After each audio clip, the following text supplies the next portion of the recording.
Avant de lancer cette première table ronde, on a énormément de monde qui nous écrit. Alors j'en profite pour les saluer et les remercier. Ceux qui nous écrivent d'Allemagne, où ils nous regardent. Sédou, qui nous regarde depuis Fada Ngourma, j'espère que je prononce bien, dans la région de l'Est du Burkina Faso. On a beaucoup de monde qui nous écrit du Mali. On a des messages qui nous arrivent du Bangladesh, qui nous arrivent d'Inde, qui nous arrivent de Togo, de Paris. On a un Hello from Mongolia, du service de télédermatologie de Mongolie, qu'on salue tout particulièrement. Et puis le bonjour, on les cite aussi, puis on les remercie, de l'équipe de la plateforme de santé mentale au Bénin. Ils sont tous intéressés par l'IA, le déploiement de l'IA dans les pays du Sud, et c'est ce qu'on va voir tout de suite dans cette table ronde, où on me rejoint le docteur Sikou Moutengue, qui est ophtalmologiste. Venez prendre place à côté de moi, Sikou Moutengue, ophtalmologiste, voilà. Please come and sit here.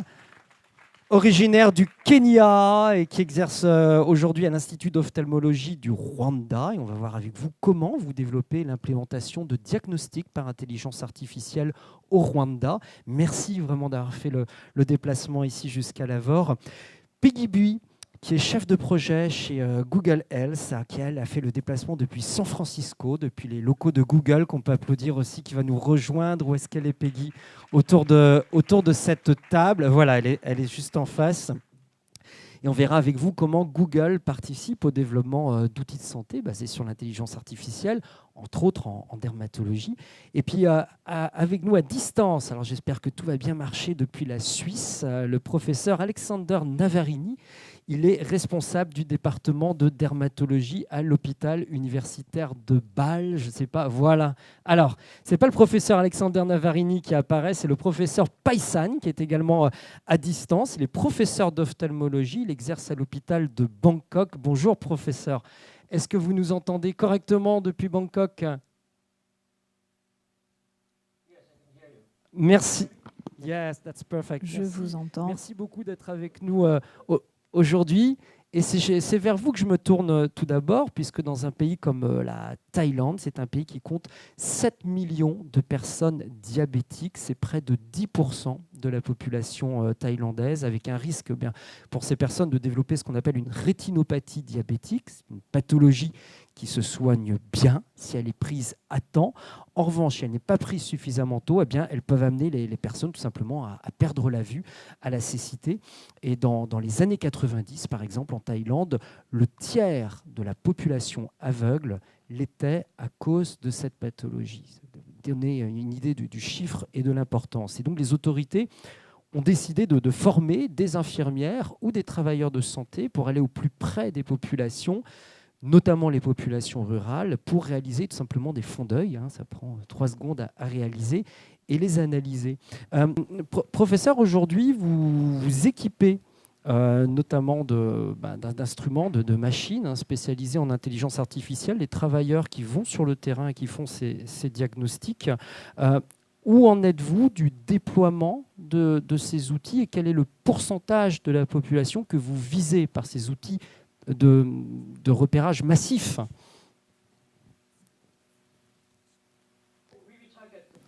Alors, on cible essentiellement les patients. Je vais peut-être partager mon écran. Ça vous donnera un peu de contexte et un aperçu de ce que nous faisons donc en Thaïlande. Est-ce que vous voyez maintenant mon écran? Vous avez ici la carte avec l'impact global de la rétinopathie diabétique. Vous voyez qu'on a un impact mondial. Et le nombre de personnes souvent souffrant de diabète augmente. Et par conséquent, on a aussi une augmentation de la rétinopathie diabétique. On est passé à presque 56 millions de personnes. Donc l'idée, encore une fois, c'est d'améliorer grâce à l'intelligence artificielle la manière dont on analyse les clichés de fond d'œil pour ensuite détecter plus précocement les rétinopathies diabétiques. La recommandation est de faire un dépistage aux patients diabétiques au moins 1 fois par an. Mais comme on n'a pas suffisamment d'ophtalmologues dans le pays pour faire ces examens, on va se servir de photographie. Vous voyez en haut, on a l'image d'une rétine sans rétinopathie et en dessous, vous avez une rétine affectés par la dégénérescence induite par le diabète. On voit que la différence est quand même parfaitement évidente. Et donc, on peut prendre une photographie, tout simplement, pour faire un dépistage. Donc, on prend une photo de la rétine chez les patients diabétiques et on a entraîné une intelligence artificielle. Alors, par le passé, on a commencé par former des techniciens qui ne sont pas forcément ophtalmologues pour savoir détecter sur la base de ces photographies et pouvoir adresser les patients, le cas échéant, à des ophtalmologues. C'est ce qu'on faisait jusque-là. Mais là, on est en phase de transition. Ici, on essaie maintenant de se servir de l'intelligence artificielle parce que la sensibilité est maintenant de 95%. 95% pour l'IA avec 75% pour le personnel formé localement. En d'autres termes, on a une meilleure sensibilité de ce dépistage par l'intelligence artificielle. Effectivement, comment vous déployez l'IA pour un déploiement beaucoup plus massif de la population concernée. Vous avez également comparé la fiabilité d'un diagnostic par IA par rapport à la fiabilité d'un diagnostic avec un œil humain. Vous avez posé des études là-dessus. Quels sont les résultats de ces études et quel est votre ressenti à vous? Parfaitement. C'est encore une fois une bonne question. Nous avons organisé une étude qu'on appelle rétrospective, où on a utilisé les images existantes d'environ 12 000 patients. On a utilisé plusieurs spécialistes, un spécialiste indien, américain et un spécialiste thaïlandais. Donc on leur a demandé de lire les images. Et ensuite,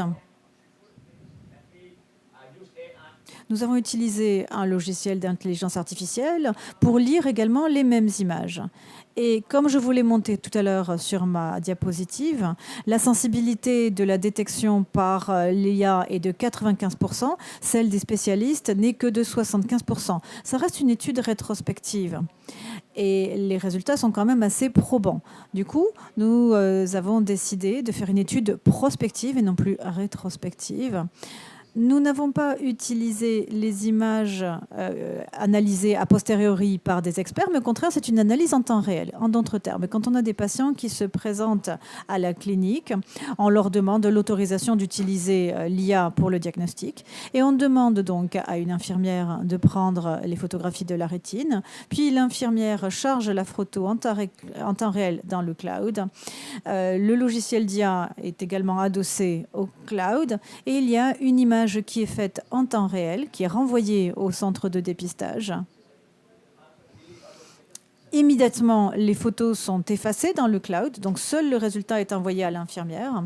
Et l'infirmière va ensuite pouvoir donner immédiatement le résultat au patient. La totalité de la procédure prend à peine 2 minutes.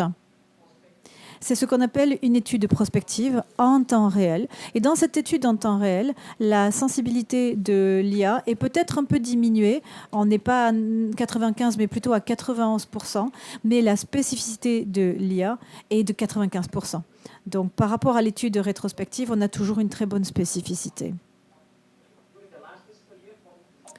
Entre octobre de l'année dernière et septembre de cette année, nous avons pu dépister plus de 20 000 patients.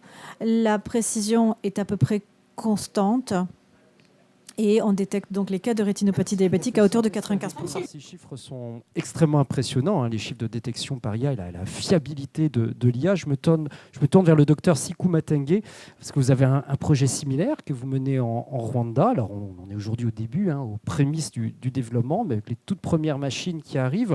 On va pas revenir sur la technologie. Le professeur Paysan a bien expliqué les avantages technologiques, et c'est plus ou moins la même que vous utilisez, que celle qui est utilisée en Thaïlande.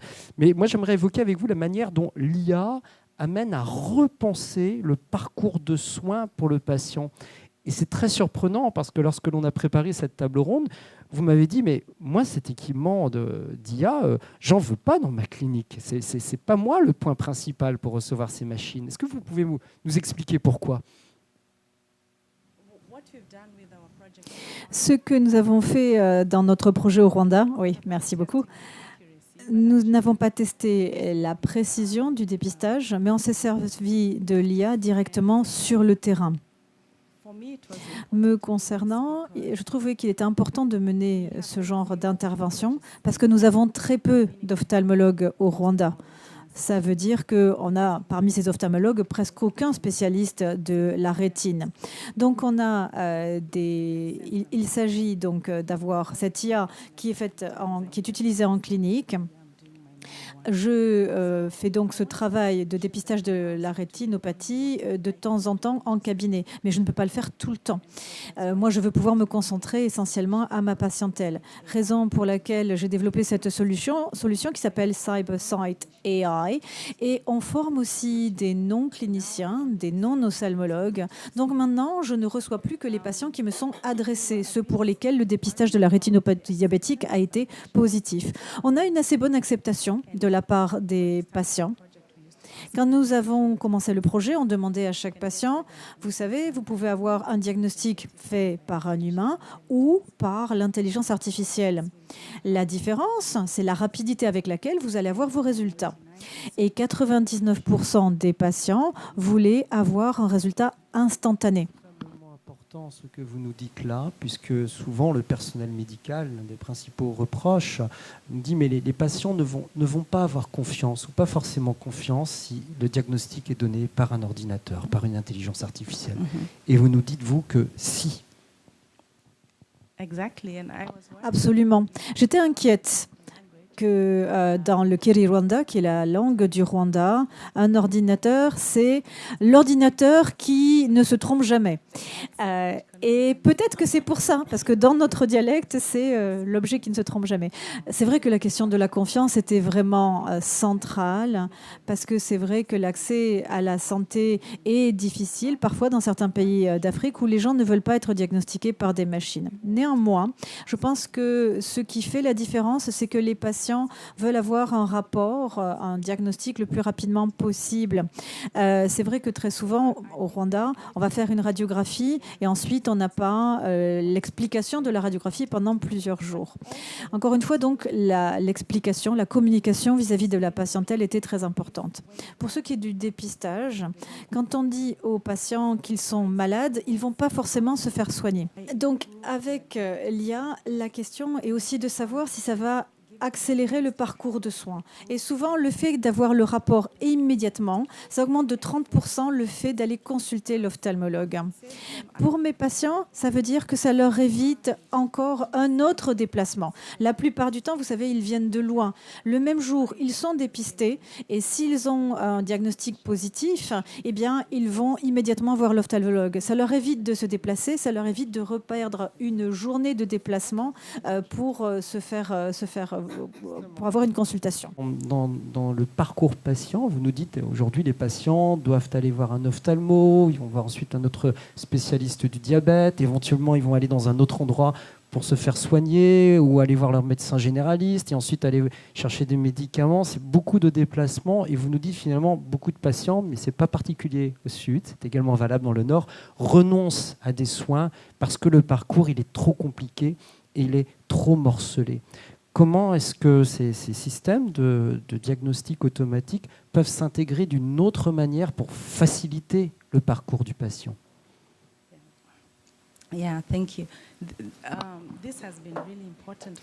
C'était un aspect qui était très important pour nous. Ça permet aux gens de trouver le temps et les moyens financiers d'aller voir des médecins. Les patients diabétiques, effectivement, le parcours de soins est très morcelé. Ils vont voir le spécialiste du diabète, ils vérifient leur taux de glucose sanguin, leur pression artérielle. Et puis après, ils vont voir l'ophtalmologue. Ça prend beaucoup de temps dans leur quotidien. L'IA permet d'avoir, par exemple, le dépistage ophtalmologique dans la même clinique où ils ont aussi le suivi de leur diabète. Donc, l'ajout de ce test supplémentaire, on a demandé aux patients, est-ce que vous pensez que vous faire tester en même temps, est-ce que ça vous prend trop de temps? Les patients répondaient tous, non. Il vaut mieux prendre un peu plus de temps aujourd'hui que de me dire, il faudra aller voir un autre professionnel un autre jour. Finalement, de poser des diagnostics et de manière disruptive aussi d'accueillir le patient et de revoir la manière dont on gère sa santé. beaucoup de questions qui se posent sur l'intelligence artificielle. On en a beaucoup parlé dans l'introduction. La notion de base de données. Comment est-ce que vous avez entraîné ces machines à analyser, diagnostiquer avec autant de précision si on a une rétinopathie diabétique, par exemple, même s'il y a d'autres pathologies de l'œil qui sont aussi concernées. Est-ce que vous avez trouvé de manière naturelle des bases de données? Est-ce que vous aviez des bases de données locales? Est-ce que vous avez pu, au contraire, aller chercher des bases de données dans le Nord? Comment est-ce que vous y êtes pris?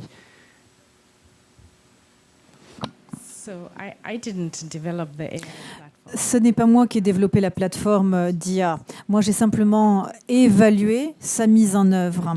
Mais concernant cette plateforme, j'ai pu collaborer avec des ingénieurs qui font ce genre de choses, travailler avec les bases de données. Et au début, je ne vous le cache pas, on a eu des problèmes parce que les IA n'interprétaient pas les rétines de mes patients de la manière dont je le souhaitais. Et donc, la première étape, effectivement, a été de donner à cet ingénieur des bases de données reposant sur les données de mes patients. Alors, ça tombe bien. J'ai quand même une base de données de bonne qualité parce que dans mes recherches personnelles, j'ai beaucoup étudié la rétinopathie diabétique en Afrique. Donc, j'ai envoyé ces fichiers à l'ingénieur. Par exemple, je n'aimais pas la manière dont le nerf optique était analysé, peut-être parce que nous avons une pigmentation plus importante dans la population africaine et donc il y avait des écarts. Mais j'ai donc pu donner aux ingénieurs et leur dire non, ce que vous me donnez, cette précision ne me convient pas. Les ingénieurs ont été prêts à travailler avec moi jusqu'à ce qu'on ait une sensibilité qui me convienne. Néanmoins, je pense que c'est la manière dont on doit justement fonctionner, c'est-à-dire gérer les données, par exemple, d'une autre population et ne pas simplement les donner aux ingénieurs. Il faut aussi participer à la manière dont ces jeux de données sont utilisés. C'est peut-être ce qui manque aujourd'hui. Les gens veulent recueillir des données en Afrique et c'est très bien, mais une fois qu'ils les ont recueillies, on ne sait pas ce qu'ils en font. Moi, j'ai eu la chance de pouvoir participer et de pouvoir aussi améliorer le modèle. Dans vos propos, effectivement, cette notion extrêmement importante de la qualité de la donnée qui est analysée par l'IA et notamment d'avoir une qualité locale ou régionale de la donnée. Voilà, tout n'est pas interchangeable. On peut penser qu'un œil humain est un œil humain. Eh bien non. On avait besoin de bases de données locales chez vous pour analyser des yeux humains, des fonds d'œil humains qui viennent de chez vous.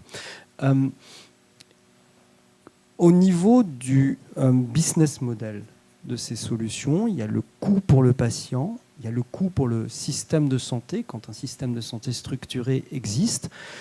Comment est-ce que vous avez réglé cette question du business model? Comment est-ce que vous assurez financièrement le développement de ces solutions? Et c'est là encore une question centrale à laquelle je n'ai pas répondu parce que j'ai eu la chance de pouvoir accéder à CyberSight AI gratuitement, c'est-à-dire que la plateforme ne nous a rien coûté, mais il n'est pas réaliste de penser que ces plateformes continueront d'être disponibles gratuitement. Donc il faut chiffrer, il faut voir ce qui est réaliste pour des populations comme les miennes, pour permettre à ma patientèle d'en bénéficier. Et je pense qu'il faut commencer à développer ces modèles économiques, les présenter à nos gouvernements pour avoir leur appui. Mais je peux bien imaginer que ça ne sera probablement pas plus cher que mon propre temps en tant que spécialiste de la rétinopathie diabétique. Donc c'est l'argument que je présenterai au gouvernement. Si je dois moi-même regarder les images et les analyser, mon temps horaire et mon taux horaire est quand même supérieur probablement à celui de l'IA. Par ailleurs, quand j'ai quelqu'un plus tôt dans le parcours de soins, ça va me coûter peut-être 20 € de traiter quelqu'un qui a été dépisté précocement. Si je le vois plus tard et il doit avoir des injections qui coûtent 1 000 € par injection, sans exagérer, on a du coup un coût de la prise en charge qui dépasse 5 000, 6 000 €. Donc, le fait de les détecter précocement, on économise de l'argent pour les systèmes de santé et je suppose que le gouvernement est capable d'évaluer cela. Qui paye pour cette solution? Est-ce que le patient paye 100%? Est-ce que la clinique veut payer une partie parce que vous gagnez du temps aussi dans vos examens? Est-ce que le gouvernement participe aux examens ou alors à la construction d'algorithmes, au paiement de l'algorithme? À l'heure actuelle, les patients paie pour une consultation ordinaire. On n'a pas ajouté le surcoût de l'imagerie, parce que c'est vrai que l'IA a besoin d'images. Et les gadgets, entre guillemets, qu'on utilise pour prendre ces clichés coûtent cher. Donc il y a quand même un coût déjà du dispositif de recueil des données. Donc c'est ajouté à celui potentiellement de l'IA. Néanmoins, comme dans notre région, il n'y a pas beaucoup d'IA, nous avons des modèles qui nous permettent de définir le coût et de définir qui paiera. Sur le chat, on dit qu'il y a beaucoup de monde qui réagit pour dire que la détection effectivement de la rétinopathie diabétique est un projet extrêmement impressionnant. Et cette question à laquelle vous venez de répondre, est-ce que ces projets vont être accessibles aux populations les moins fortunés? Je me tourne à nouveau vers le professeur Paisan, s'il est toujours des nôtres en duplex depuis Bangkok. Professeur, est-ce que vous êtes toujours avec nous? Une petite question rapide, puisque se pose quand même le coût du développement de ces solutions. Vous avez, vous, choisi de vous appuyer sur Google pour développer votre algorithme, votre solution. Pourquoi ce choix d'aller vous appuyer sur un géant américain?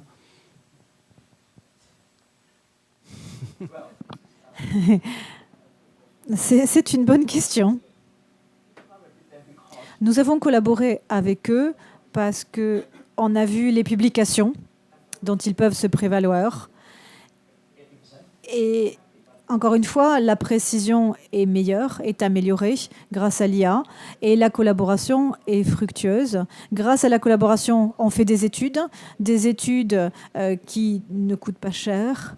Et actuellement, le dépistage en Thaïlande est ainsi possible avec l'appui de l'IA. Sinon, ce dépistage ne serait pas disponible pour la population. Nous menons des études ensemble et dans cette étude, on n'a pas besoin de payer pour l'IA, ce qui est quand même un avantage. Et évidemment, une fois que les résultats de l'étude seront finalisés, mais je pense que le coût de la solution en Thaïlande restera supportable, sera pris en charge certainement par le gouvernement et peut-être aussi un peu par les entreprises privées. On a la chance d'avoir avec nous quand même aujourd'hui quelqu'un de chez Google. Merci d'être avec nous, Peggy Bui.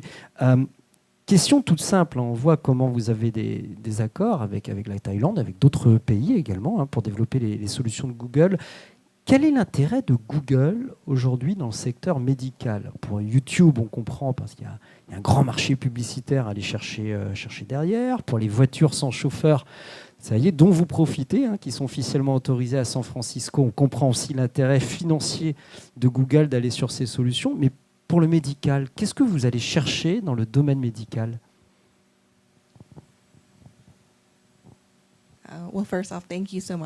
Tout d'abord, merci beaucoup de m'avoir invité ici. C'est vraiment un honneur, un plaisir d'être ici et puis d'entendre tout ce qui se fait de formidable un peu partout dans le monde. Les gens, en général, quand ils entendent Google, ils se disent « Oh, c'est un grand groupe ». Il y a probablement un projet caché derrière. Mais en fait, pas du tout. Vous savez, nos grands groupes sont aussi composés d'individus, de personnes comme ici. Et le thème de la santé, c'est un thème qui est universel, qui touche beaucoup de monde. Et on a tous ici des histoires autour de la santé, des membres de notre famille avec des problèmes d'accès aux soins. Donc, le fait de travailler sur l'IA et son interaction avec la santé au niveau de chez Google, c'est apparu comme quelque chose de naturel. Ça a permis donc des projets de recherche, par exemple, avec le docteur Rwam Wibunsuk. Et c'est vrai que chez Google, nous avons ce talent de savoir utiliser l'IA pour classifier des objets, pour les identifier. Il y a plusieurs années, un groupe d'employés passionnés de chez Google s'est retrouvé et s'est dit, on pourrait peut-être classifier les fleurs, on pourrait peut-être essayer de cartographier et on pourrait aussi essayer de voir comment utiliser les capacités de l'IA pour appliquer des choses qui auraient un impact sur la vie humaine. Parce qu'il existe donc des logiciels qui permettent de reconnaître les fleurs, qui permettent de reconnaître qu'est-ce qu'on a sur les photos. Pourquoi ne pas se servir de l'IA pour voir où se trouvent les tumeurs, pour voir où se trouvent les anomalies, peut-être pour aider à la lecture et l'interprétation des radiographies. Et aujourd'hui, on peut aussi se servir tout simplement d'une photo de la peau pour pouvoir pré-identifier soit un problème dermatologique, soit un problème de fracture d'un métatarse, par exemple. Donc, on a beaucoup de talents qui sont vraiment à la pointe dans notre entreprise et on les a utilisés. Les ingénieurs sont immenses chez Google et la capacité de recherche très impressionnante chez Google. Le professeur Paysan le rappelait à juste titre, il s'appuie aussi sur des capacités et des compétences qui sont là. Vous avez des accords avec la Thaïlande, vous avez des accords avec d'autres pays. De quelle manière très concrète vous intervenez en appui des pays qui viennent vous solliciter pour faire de la recherche avec de l'intelligence artificielle en santé?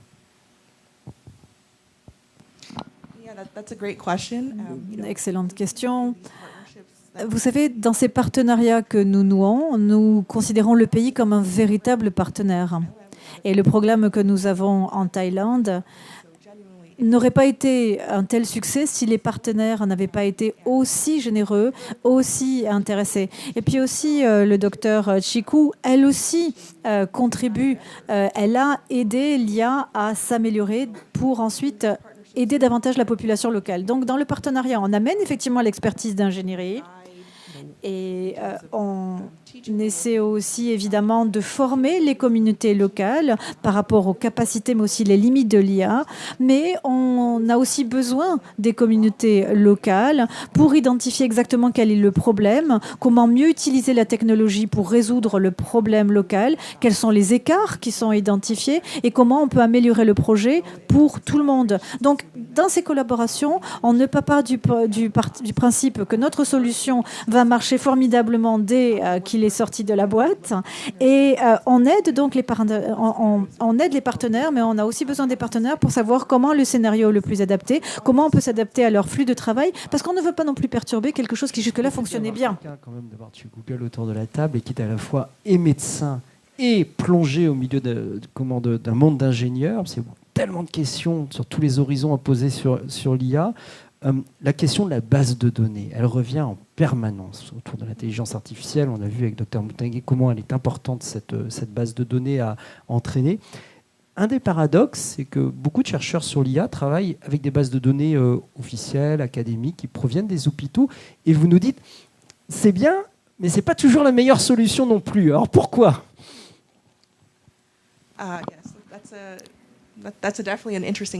Et c'est là encore une question très intéressante et centrale.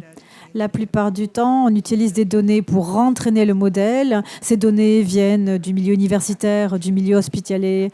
Et c'est un professionnel évidemment formé qui prend les photos. Donc soit des ophtalmologues, soit des infirmières formées. Donc du coup, l'image, elle est quand même faite au mieux de leur capacité. Néanmoins, dans le vrai monde et dans les pays du Sud, on a des personnes ordinaires, entre guillemets, qui font rapidement une photo. Des photos qui du coup ne sont pas forcément d'un niveau médical. Par exemple, ça peut être du même niveau qu'une radiographie du sein ou d'un fond d'œil. Donc, il faut se dire qu'on est en prise avec des gens qui ne vont pas forcément faire des clichés très, très nets. Donc, comme cela a été mentionné par Aziz dans sa présentation tout à l'heure, il faut aussi tenir compte des biais inhérents au matériel qui a été utilisé pour former l'IA. Et ce dont on s'est rendu compte très tôt, c'est qu'on avait des jeux de de données qui venaient donc de centres universitaires, des photos avec une très belle résolution, très très belle. Mais on s'est rendu compte que parfois, quand les médecins sont très inquiets que ce soit un cancer, et très souvent ils mettent une règle pour mesurer la taille de la tumeur, voir si aussi la lésion a grossi. Et en fait, le Google se dit que le fait d'avoir déjà une règle à l'image est déjà un indice d'un patient qui est déjà cancéreux. Donc, il faut tenir compte de toute la plage de photos qui nous est envoyée, qui est très diverse, très hétérogène, plus hétérogène que ce que l'on a qui nous vient du monde universitaire hospitalier, et il faut en tenir compte. Merci de le préciser, extrêmement important en matière de base de données. Il y a bien sûr le côté local, régional, au plus proche de la population, mais les machines ont aussi besoin de bases de données qui ressemblent à ce que des infirmières, des travailleurs locaux sur place ou les appareils dont on dispose peuvent vraiment des qualités dégradées quelque part par rapport à ce qu'on va faire en hôpital. Et ça, c'est quelque chose qui est extrêmement important à retenir, aussi bien pour le Nord que pour le Sud. Dans les autres paradoxes, on va parler technique, puisqu'on a quelqu'un de Google avec nous, dans les autres paradoxes, il y en a toujours un qui reste compliqué, Aziz en parlait tout à l'heure, le fait que l'intelligence artificielle va trouver des solutions, des diagnostics qui marchent, mais on n'est pas toujours capable d'expliquer pourquoi et comment elle a trouvé. Ça, c'est une véritable question. Je me rappelle, il y a quelques années, d'une étude de l'hôpital de Nice qui a comparé des cohortes de patients qui ont eu des cancers, 4 ans avant, 4 ans après. On allait donner les dossiers à l'IA, et l'IA arrivait à prévoir, effectivement, 4 ans après, qui avait réellement développé un cancer, mais les scientifiques n'étaient pas capables d'expliquer pourquoi. Vous dites, parce qu'on a 2 paires de lunettes différentes en Europe et aux États-Unis sur ces questions, vous dites l'Europe nous demande souvent de prouver, de nous dire comment c'est possible. Les États-Unis auraient plutôt tendance à dire mais regardez, ça marche, pourquoi s'embêter à prouver? Vous pouvez nous expliquer du coup comment vous pouvez gérer vos relations avec l'Europe? Okay, that's a very challenging question. Oh, c'est une question quand même très difficile et touffue. Alors, l'Europe, je dirais, doit être plus prudente parce qu'il y a beaucoup de réglementations autour des nouvelles technologies. Et avec l'IA, comme ça a déjà été mentionné, on ne peut pas toujours tout expliquer pourquoi ça fonctionne. Alors, on fait des essais. On a des projets dans le cadre desquels on essaie d'étudier des cartes, par exemple des cartes où on a des différents niveaux de chaleur. On peut mettre en lumière une partie de la carte et on va essayer d'avoir une compréhension de « Ah oui, c'est peut-être pourquoi l'IA se dit que c'est ça ou ça, parce qu'on a mis en lumière telle ou telle partie. » Dans d'autres projets, on essaie de résumer les choses dans du texte. Et on se dit que c'est ce qui permet d'avoir une pondération dans la prise de décision de l'IA. Mais au bout du compte, il y a toujours des cas dans le cadre desquels on ne sait pas pourquoi l'IA pense de cette manière ou d'une autre. Et c'est presque une question philosophique de savoir qu'est-ce que vous préférez. Est-ce que vous préférez avoir quelque chose de très précis et vous ne pouvez pas vraiment expliquer pourquoi, ou au contraire vous vous contentez du statu quo? On a vu beaucoup d'études dans lesquelles l'IA est plus performante que tout un groupe de médecins parce qu'elle tire parti de l'intelligence collective. Et donc pour répondre, je ne sais pas si je peux y répondre complètement parce que on a ici, je pense, des gens qui sont des organes réglementaires qui pourront peut-être mieux y répondre, mais c'est une question qui sera centrale et il faudra y répondre parce que ces nouvelles technologies, aussi les modèles d'apprentissage du langage, sont tels qu'ils vont être mis en œuvre partout. Et il ne faudrait pas que l'Europe soit en retard parce que c'est une région dans laquelle c'est l'exception qui fait foi. Et ces nouvelles technologies, elles seront disponibles. Ce serait dommage que ces technologies, du coup, sautent l'Europe, entre guillemets, ou arrivent en retard. Vous souhaitiez compléter? C'est toujours intéressant d'écouter ce genre de questions et les réponses qui y sont apportées. Parce que nous ne sommes ni en Europe, ni aux États-Unis. Nous sommes en Afrique. Et c'est vrai que le déploiement de l'IA dans ma région est pour l'instant non réglementé. Nous n'avons pas de politique ni de cadre qui nous guide dans la manière de continuer. Mais il va falloir utiliser quelque chose qui ne soit pas trop restrictif ni non plus trop permissif par rapport à ce qu'on peut faire avec l'IA. Et donc j'espère que les gouvernements africains, alors qu'ils sont en train d'élaborer ces cadres réglementaires, j'espère qu'ils auront en tout cas besoin d'aide pour développer les bons cadres. Et j'espère que les gouvernements arriveront à un bon équilibre. Un équilibre où on ne bloque pas les développements, mais où on ne laisse pas non plus tous les développements possibles, notamment pour ce qui est de l'utilisation et de l'interprétation de nos données. La table ronde de cet après-midi, j'ai l'impression qu'à chaque fois qu'on parle d'intelligence artificielle, on ouvre des fenêtres, on en a ouvert une, on en ouvre une autre derrière, et une autre dernière, et une autre derrière sans fin. Dans les derniers paradoxes que je souhaitais mettre en avant autour de cette table ce matin, il y a celui qu'en intelligence artificielle, vous dites chez Google, on peut lancer un projet dans une certaine région du monde, on peut lancer un projet aux États-Unis, par exemple, en intelligence artificielle, et puis ça ne marche pas. Et puis on s'aperçoit au contraire que ce même projet en intelligence artificielle va fonctionner ailleurs dans le monde. Alors, est-ce que vous pourriez nous donner des exemples concrets, parce que ça semble complètement fou, ce que vous nous dites? Alors, pour clarifier, c'est pas tellement que ça ne fonctionne pas aux États-Unis, mais vous savez, parfois, quand on entraîne certains modèles, on utilise des données qui viennent essentiellement des États-Unis. Et donc, nos attentes sont que les modèles vont bien fonctionner aux États-Unis. Et dans d'autres régions, ça va moins bien fonctionner parce qu'il y a des différences régionales et de l'hétérogénéité. Donc, on pense qu'il va y avoir un déséquilibre de la distribution, du modèle de distribution statistique. Et de manière très surprenante, c'est que parfois, ces modèles fonctionnent mieux dans d'autres régions qu'aux États-Unis. Et c'est en fait complètement le contraire de ce qu'on avait anticipé. Donc là encore, on n'a pas forcément une explication claire à cet écart. Mais on se rend compte qu'aux États-Unis, c'est aussi une région où on a beaucoup d'émigrants de partout du monde. Donc probablement que cela joue dans la capacité à généraliser les modèles. Dr Mutangué. Je n'ai pas d'études sur lesquelles je puisse m'appuyer, mais je peux vous parler de mon expérience. Comme l'IA qu'on utilise a vraiment besoin d'images, doit être alimentée par les images, c'est vrai que c'est la qualité des images qui va déterminer la performance du modèle. Et donc le logiciel que j'utilise, CyberSight AI, si j'utilise un autre appareil photo pour prendre les photos et donc la qualité est moindre, il y a un impact sur l'IA. Et donc il existe aujourd'hui des tendances à avoir des solutions mobiles, portables, parce que cela convient mieux pour l'Afrique ou les pays pauvres. Mais moi, je résiste à cette tendance parce que ma solution a besoin d'une image de bonne qualité. Et peut-être qu'il me faut un gros appareil photo pour avoir une bonne qualité.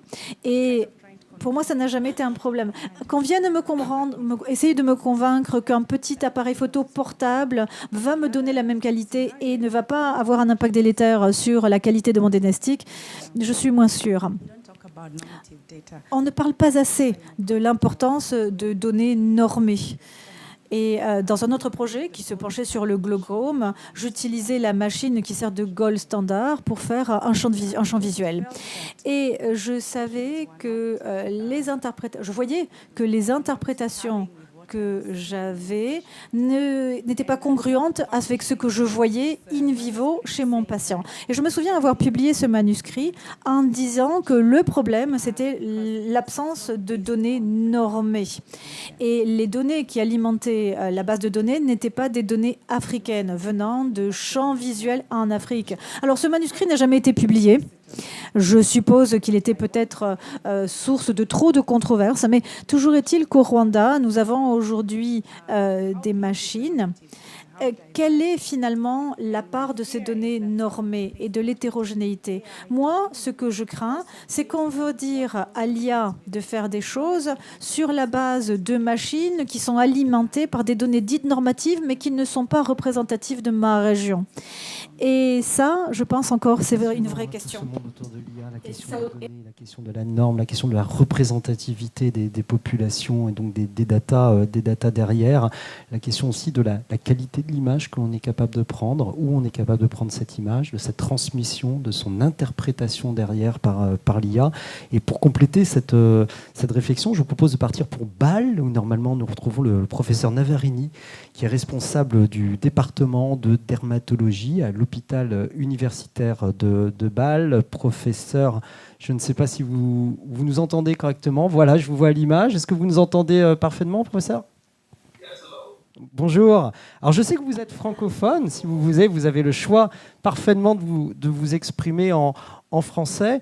Et j'aimerais avec vous qu'on explore un autre projet que vous menez, cette fois-ci en dermatologie, à Madagascar, au centre duquel il y a de... Je parle français. Parce que, comme ça, la tradition, peut-être, c'est plus audible. C'est difficile entre l'anglais et le français. Je n'ai pas entendu l'anglais quelquefois.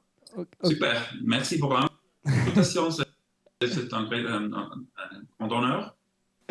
Écoutez, on va pouvoir le faire en français si vous le souhaitez. On a un service de traduction de toute façon qui est automatique derrière. Oui, je reposais ma question. Je voulais avec vous qu'on rentre dans un projet de dermatologie que vous menez à Madagascar avec de l'intelligence artificielle pour aller détecter des pathologies en dermatologie, peut-être plus sur les enfants dans un premier temps. Est-ce que vous pouvez nous expliquer ce projet que vous menez ? Oui, très brièvement. La prévalence de dermatose en Afrique, c'est très élevé, spécialement dans les enfants. On voit beaucoup d'eczéma impetigo, c'est une maladie bactérienne. Alors les champignons, Tinea capitis, scabies, c'est très fréquent et très souvent.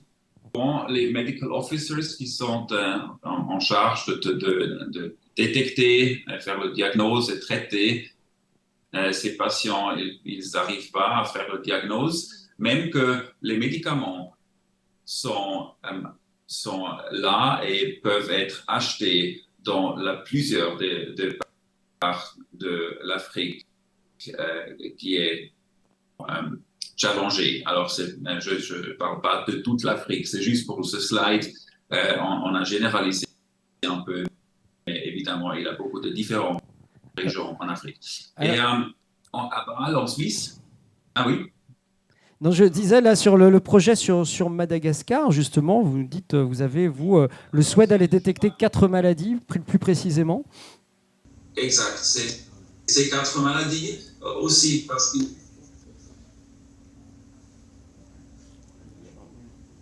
4 maladies qui ont un aspect très différent. Alors c'est facile pour un AI de faire la différence. Et maintenant, ce que je montre ici, que c'est la télédermatologie qu'on fait en ce moment à Bâle.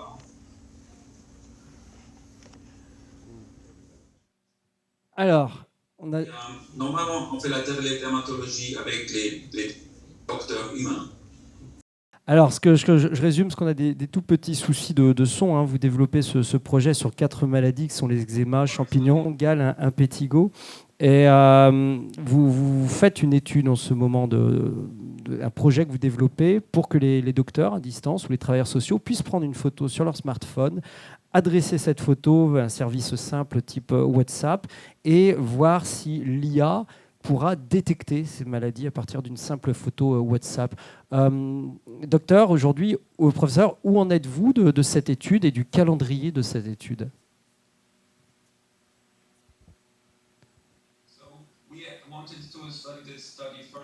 Alors, on voulait mener cette étude d'abord en Tanzanie, parce que la Tanzanie est dotée d'un centre de formation en dermatologie. Et puis finalement, on a décidé d'aller à Madagascar, où on va mettre en place un centre et on va commencer à travailler là-bas dans 2 semaines.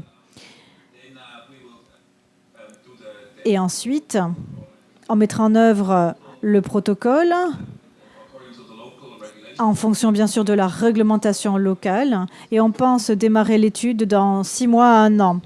Ce sera une étude sur plateforme, donc on n'utilisera pas que notre propre IA qui a été entraînée sur 5000 images enrichies en pigments, mais ça permettra à d'autres modèles d'apprentissage machine d'être formés. Il y a un modèle de chez Bell AI, de chez un modèle de l'OMS aussi. Donc, on comparera ces modèles. C'est peut-être un peu difficile à me voir dans la diapositive, mais on comparera les modèles à ce que l'on obtient lors d'une consultation humaine, qui est le gold standard. Donc, on va avoir une approche séquentielle, étape par étape, et on verra si l'IA arrive à obtenir la précision de détection d'un médecin, d'un dermatologue humain. L'inconvénient que l'on a en dermatologie est un peu similaire à ce qui a été mentionné par le professeur Paisan. Vous savez, pour les modèles d'apprentissage machine, c'est difficile de généraliser un modèle quand l'intelligence a été alimentée par des peaux peu pigmentées ou très pigmentées. Donc, on doit vraiment entraîner les modèles. Ce sera un modèle en open source, donc ensuite on pourra partager les résultats et aussi les images. Est-ce que vous voyez une différence importante entre le même type d'études que vous pourriez mener dans un pays du Nord et ce type d'études menées dans un pays du Sud?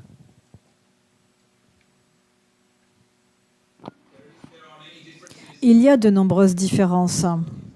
Déjà des petites différences, ensuite des différences culturelles, des différences d'ordre réglementaire. Et abolir ces différences va prendre du temps, côté médecin et côté patient. Et donc, il faudra du temps pour que les études soient aussi transférées aux populations locales, ce que l'on vise pour Madagascar.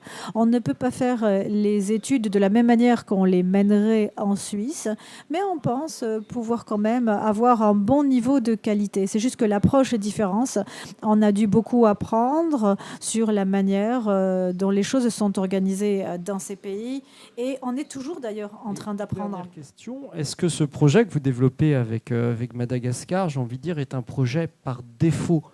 Parce que l'on n'a pas suffisamment de dermatos à Madagascar, on a un recours à l'intelligence artificielle?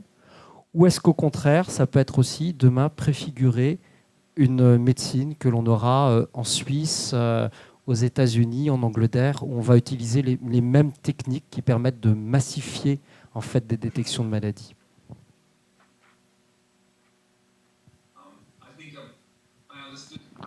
Je crois avoir compris la question. Savoir si ça pourra ensuite être retransféré vers les pays du Nord. Alors, ce n'était pas la question, mais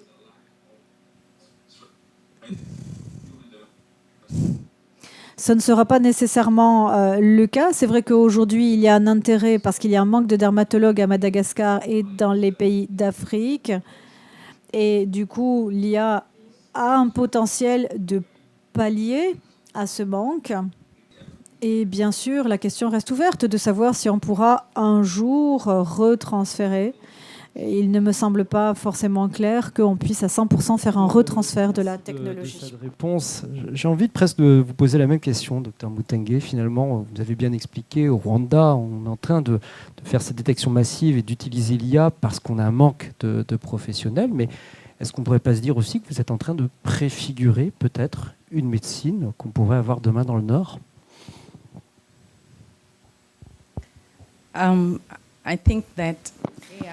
Je pense que l'IA jouera un rôle très important et permettra de combler un certain nombre d'écarts.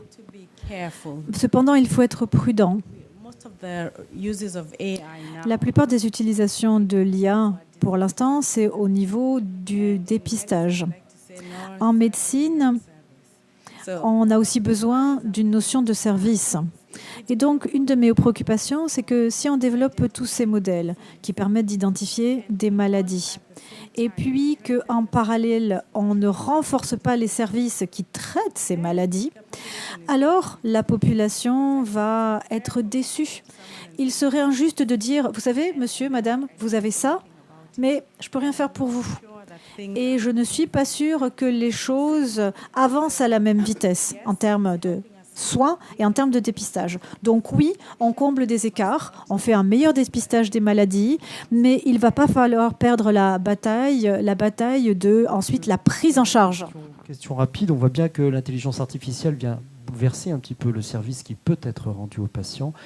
Elle bouleverse aussi la position du personnel soignant. Quelque part, on voit bien que dans tous les débats que l'on suit, l'IA est extrêmement clivante. Quelque part, on a les très très très très pour, on va avoir en face des très très très très contre. On a rarement quelque chose de tiède entre les deux, et on voit beaucoup d'ophtalmos, de dermatos qui ne veulent pas du tout entendre parler de l'intelligence artificielle parce que ça les remet aussi en question. Quelle a été votre réaction, vous, par rapport à cela, et quel est votre sentiment ?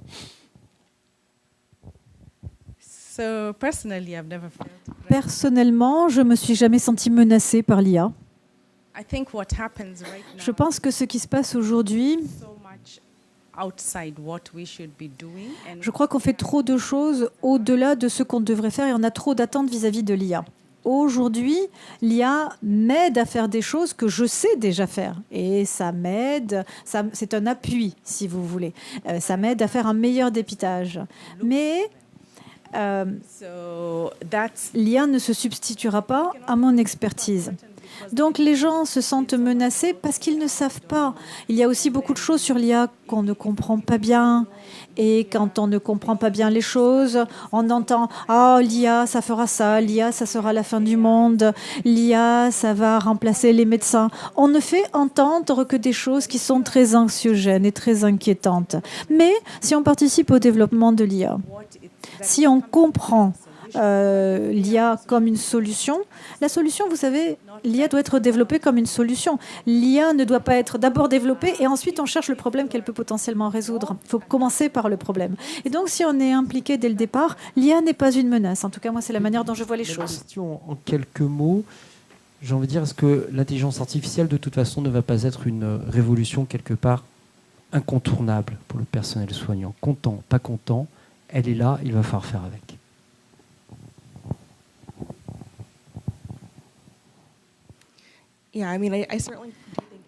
Je pense qu'en effet, l'IA va changer la manière dont on pratique la médecine, ceci de manière durable.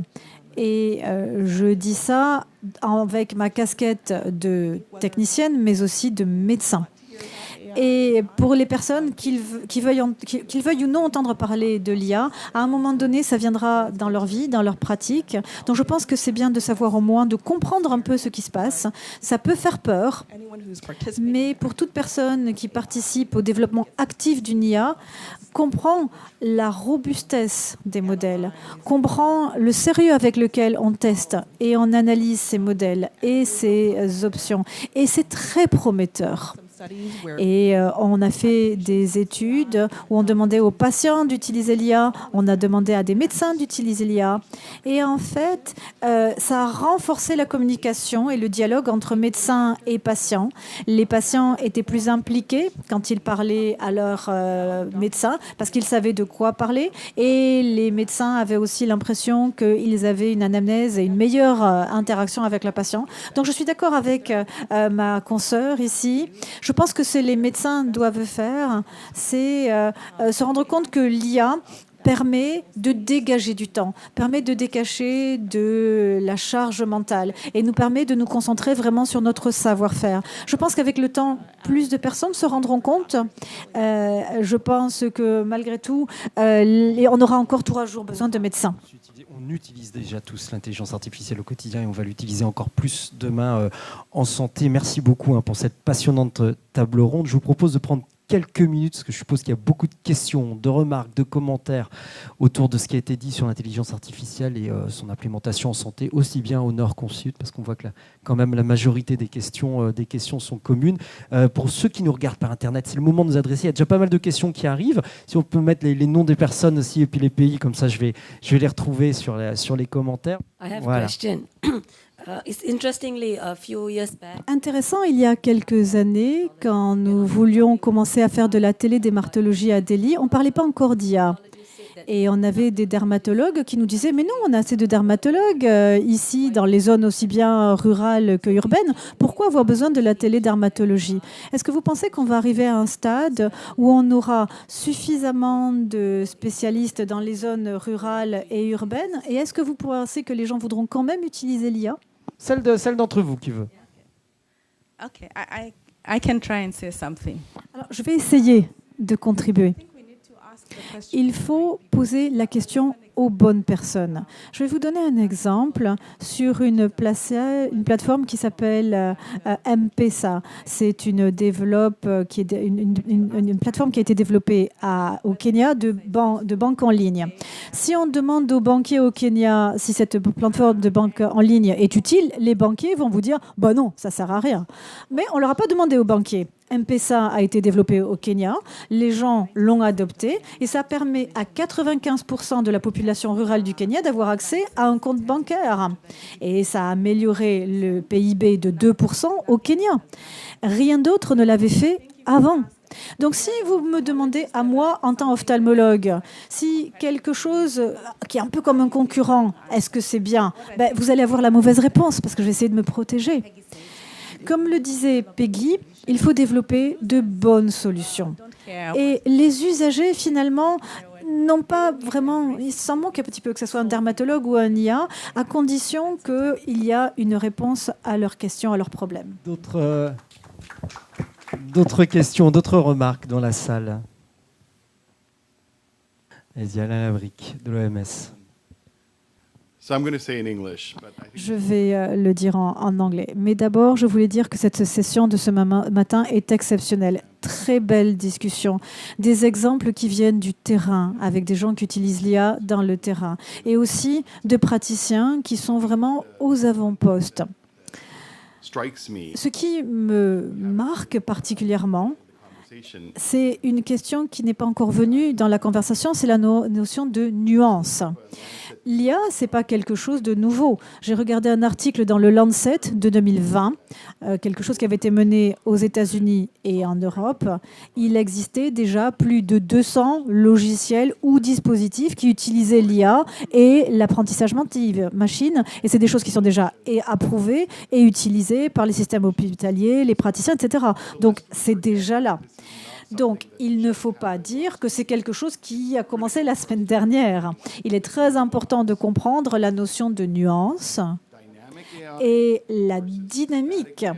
Il y a de l'AI dynamique, de l'IA statique, et il ne faut pas tout confondre. On a des algorithmes qui sont statiques, où on va avoir toujours le même résultat, et on a des algorithmes qui sont dynamiques, qui sont adaptables. Donc j'aimerais savoir, de la part des panélistes, où se trouve la nuance. Et moi, j'utilise toujours le mot « peur » avec des pincettes quand je parle d'IA. Je pense que dans un forum comme celui-ci, où on a des intellectuels, où on a des universitaires, je pense qu'il ne faut pas adopter le ton des médias qui essaient de manipuler la peur. Il faut essayer d'être empirique. De l'OMS, est-ce qu'il y a d'autres questions ou d'autres remarques dans la salle? Alors, Madame, c'est vite. Je vous demanderai à chacun de vous présenter quand vous prenez la parole, comme ça sera un peu plus précis pour tout le monde. Bonjour, merci pour l'intervention ce matin. Je m'appelle Sophie Delec, je travaille au Geneva Digital Health Hub. Je suis aussi médecin dermatologue. J'avais juste une question pour Chiku. On a parlé que l'IA améliorait le diagnostic donc pour la rétinopathie diabétique. En termes d'accès au traitement, elle a évoqué le problème entre le gap entre diagnostic et traitement. Comment au Rwanda, en pratique, l'accès à un diagnostic plus précoce pour les patients a amélioré? Quel est le traitement de la rétinopathie diabétique précoce au Rwanda? Merci.